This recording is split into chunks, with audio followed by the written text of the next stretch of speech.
Hey guys, so this is a story time, and I don't know how many times that I had to retake this because I was just too scared, and like three or two times, probably three times I had to take this over and over again because this is very personal, and it happened 2017 in the summer. Um, and this is a very hard topic to talk about, and I didn't want to be silent, to keep my mouth shut because I know people out there who do care and do want to listen. So here's my story that I would like to share and tell you. You are not alone. Definitely, you're not alone.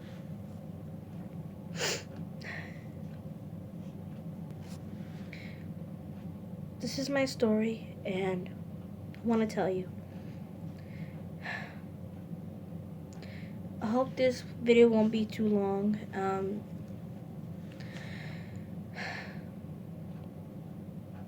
It was back in the summer, 2017. I don't remember the exact month, but I do remember that it was around July and August before my birthday, before I turned 21. Um, there's this man that lived with us. I'm not gonna say his name. I won't even consider him a stepfather, but a man in my mom's life. Just try to relax. Um, so back in the summer, he inappropriately gave me a hug. It was inappropriate. I'm sorry for the way I pronounced the word inappropriately. He came home one day, and I was in the living room, in a sala, the living room, reading a story that I like to read, manga stuff online, and I was just sitting down reading. And he came home. He went downstairs in the kitchen, and a while later he came back and he asked me for a hug, and I'm like, okay. Like, he never asked me for a hug before. Like, since he's been in my mother's life, I was 16 and I was pregnant, and that was the time when I had a stepfather that he left, and a couple months later, my mom meets another guy. She was lonely, whatever. I guess she felt lonely, wanted love, and he never gave me a hug before. He's usually like a quiet person. Like, he's not talkative. He's just kind of boring actually. Um, but I find it really strange and weird that he's like, hey, can I give you a hug? I'm like okay, like, it was weird. I'm like, I thought it was harmless, a harmless hug, and it was weird, just really weird. It was really uncomfortable. So when he hugged me, he was just like holding me, and it lasted for like 2 or 3, 4, 5, 6 seconds, maybe around there. I'm not really sure exactly. Like a good 7, 8 seconds, a little bit longer, maybe. I don't know. Like, I'm not good with time, but last a little long hug, I guess. He told me to keep it a secret. I'm like thinking, what the hell? Like, why would I keep a simple hug a secret? It makes no sense to me. I'm like, unless you were doing something else besides a hug to keep a secret, but like, it was just a hug, so why? He told me in Spanish, like shh. And he asked me in Spanish, like, I pretend like I didn't know what he was saying. Cause he did speak Spanish, but sometimes I didn't get what he was saying sometimes. So he would tell you, he would ask me, do you know why? Do you know why I want you to keep it a secret? And I'm like, he did ask me, do you understand what I'm saying? I said no. So he walked away. And that was weird. Like, okay, that was weird. But whatever. I didn't know why. Like I don't know. It just didn't felt right, I guess, to me. It didn't felt right. A week later, he came to me again with another hug, but it was a little bit more touchier than the last time, you know? Like, what? It was more weirder than before. Really weirder. And I'm like, okay, this is way too weird. You know? Another hug, but it was a little bit more touchy. You're going like just rubbing my arms and my back, you know, just rubbing and going like this, you know, hugging, and then he went boop, and then he told me, "Tu gusta que yo abrazo así? Like, you like it when I give you a hug like this? Do you like it?" And I'm like, I like listen. I answered in a quiet, uncomfortable way, you know. I'm like, it's just a hug. Why would I not like a hug unless, you know, whatever. Like, it was uncomfortably weird. Like, I didn't know what else to say, but weird and uncomfortable. And he would say to keep it a secret again. I'm like, that's weird. And I felt very uncomfortable, and I had this, like warning sign, like, warning, like, get back away. So I had to make an excuse to leave. So I said in Spanish, like, I had to go to the bathroom. So I went down to the bathroom. He went downstairs. I went to the bathroom, locked the bathroom door, grabbed my phone, text my friend, like, yo, this is what happened. And not the first time he gave me a hug, but the thing is, this hug is, like, I don't know, something about it, it gives me the chills. It's creeping me out. It's creeping me out. I'm creeped out, scared, uncomfortable. This feels weird, and I had this warning sign, like a really bad feeling, like something was gonna happen. I don't know when, I don't know what time, when, where, like, I don't know, but, like, I have this warning sign, this feeling in my gut. It's telling me to just back away. This is not good. Something's off. It's wrong. Like, and he was like, yo, I got your back. Don't worry. It may seem like a harmless hug, but you never know. You should keep your guard up. You know, go to your room, lock your door in your room, like, stay in your room, or, like, if you see him, like, walk past him, like, ignore him, you know, because you never know what could happen. And I was really freaked out. I was scared. Like, you know, like, I didn't know what to do. Like, I was just scared, terrified, and just freaked out and uncomfortable. Like, no. A couple of days later, he hasn't done anything until another week later. And if I remember, I think it's on a Saturday or a Sunday night around 6:30 p.m. I ate my dinner. I went downstairs. Put my plate downstairs, and he saw me. He saw me ate my food, like, the plate is empty that I ate. I brought it downstairs to wash it. I went back in my room, watching a movie or whatever. I was watching a movie, and a while later, I heard a knock on my door. Hear knocking, and it's him. And sorry, it's him, and he asked me to, like, come here. And I'm like, what? Like, I'm thinking in my mind, what does this man want? Like, another hug again? Another, like, why? Why are you coming on to me, asking me for hugs? Like, this is so weird. Like, I don't understand this. But I know I had a bad feeling about it. If I had known what was going to happen, I would have had a recorder with me. A recorder or something. But he was whispering, so you couldn't even hear what he was saying in Spanish. And it really pisses me off how people say, oh, you're a liar, this and that. And it pisses me off so much. Because rape is not necessarily penetration, okay? It can be with two girls, two guys, guys and a girl, whoever. It does not matter your gender or sexuality.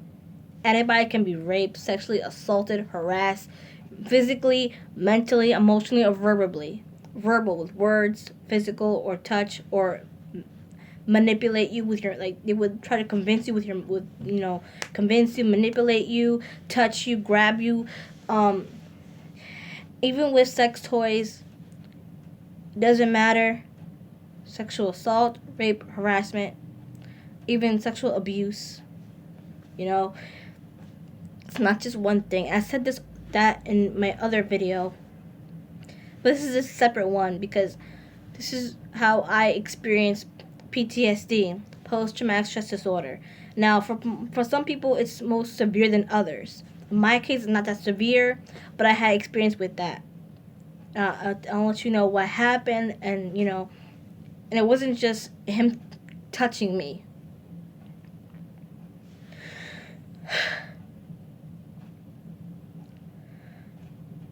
When he hugged me, like, I tried to, like, keep a space between us, like separate, like hug, but slowly, because I was trying to be cautious.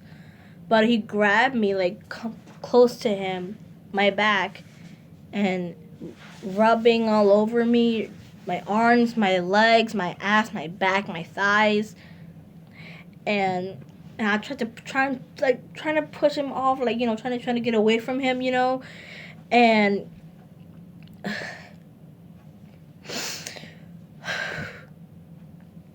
he kept grabbing my breasts, like, on this side right here, and I'm, like, trying to push his hands off me, and he was going like that, and I'm trying to, like, push him off me, like, no, like, déjame, like, let me go. And he said, pero tu gusta, right? You in Spanish, he said, do you like this? Want to hug you? Want to touch your breasts?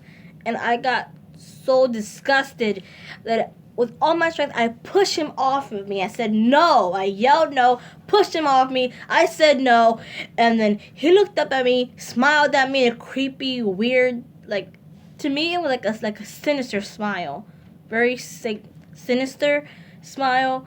And he had his hands up like that, coming closer to me, and that's when I freaked out, backed away, slammed the door, and I freaked out, and I grabbed my phone and called my friends, whatever. I was freaking out. I was scared, and I panicked. And the way he was touching my body, the way he was groping me, You think that's okay? Oh, if he went in my room, put his dick inside me, oh, then you would say something. But if he groped me and that's okay, you think that's okay? He would touch my body, you think that's okay? No, it's not okay. And it really pisses me off.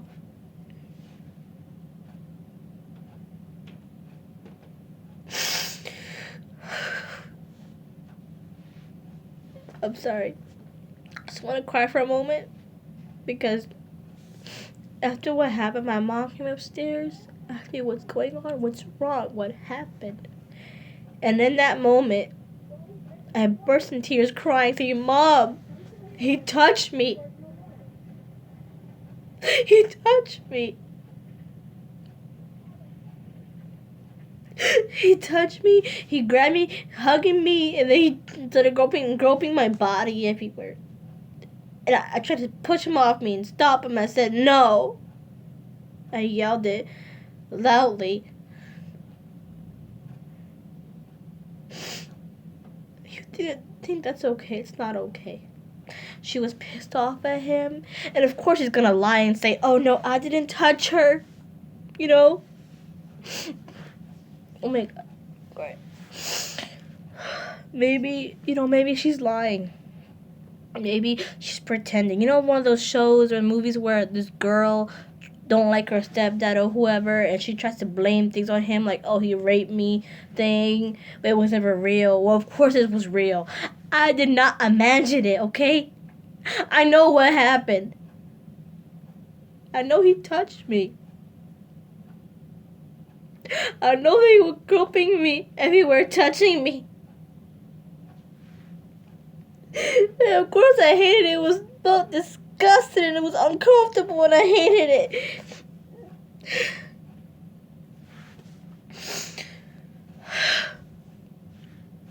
And she kicked him out. And she screamed like, she's like, why did this have to happen? Why am I suffering? She was crying and screaming, and then she ran downstairs. I was hiding in the closet when I saw her run down the stairs. And when I saw her run downstairs, I had a feeling that she was going to do something. So I chased after her in the kitchen, and then right in front of my eyes, as I see her grab the kitchen knife, and I just, like, I knew what she was gonna do, and I was so scared, and I said, no! I screamed, no, Mom, please don't do this! She grabbed a knife, and she sliced her arm. I didn't want her to do that, like, no. I was scared. I screamed and cried. No, please don't do this to me. Think about your granddaughter, Star, and me. Please don't leave me. Screamed, no, por favor, no, por favor, no, por favor. Like, please don't do this.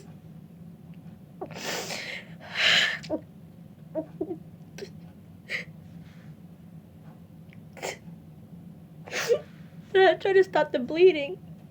I called 911, please come with the ambulance, please. My mom, she cut herself and she's bleeding and I'm scared and I don't want to lose her. She was stubborn. She didn't want to go to the hospital, but I was trying to stop the bleeding. I said, no, you're going to go to the hospital because you're going to die. You're losing blood. You're fainting right now in front of me. I don't want to lose you. I didn't want to lose her. And she said that she wanted to die. And I didn't want to lose my mom.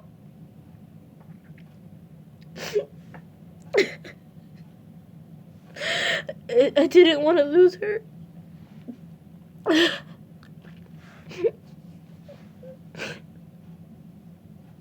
And I had to take her to the hospital. I stayed up all night in the hospital with my mother. I didn't want to stay in that apartment with that man, so I left with her. And one night, things happened. I went to the hospital with her. I kept getting flashbacks about what happened. I stayed in a waiting room because they wouldn't let me go with her because they thought she was crazy. But she wasn't, okay? Many people cut themselves and they're always not considered crazy, okay? And I was so scared, but I'm thankful she's alive. I'm thankful. And I stayed up all night in the hospital. You know, like, I kept getting flashbacks about what happened that night. And I kept crying. Every time I think about it, it's like a video clip replaying over and over in my head, and I can't stop it. I barely slept in the chair, sitting down all night, trying to sleep. To the next day, I stayed there because nobody knew where I was in the hospital. I had my phone, and I recorded a video clip of me in the hospital with my mother. And I had no Wi-Fi, so I couldn't call nobody, and I had to wait for somebody to find me and get me. So my mom, they had a phone where she was, so she got the phone, called my grandmother to come find me. And I went home with my grandparents, and I didn't smile, didn't laugh. I just had this serious face for a while, a couple weeks, 2-3 weeks. And when I was at home and my mom was in the hospital, she came back home, I think it was on a Friday, and I was happy she came home. But when I was home alone, I was very paranoid every time I heard a sound or some noise, I would jump and get scared. I would turn all the lights off and sleep in silence, crying. I would get nightmares about that night, and it would happen in different ways, and it was so freaking scary and terrifying. I would get flashbacks still, and they would keep repeating in my head. Him and my mother. I would see her cut herself, and I would get scared and cry a lot. Like I would have it repeat over in my head. That's what happened. So this is my story. Have I experienced PTSD? It's not severe, but I still experience it once in a while. These nightmares, I still have them. And sometimes I'm still paranoid.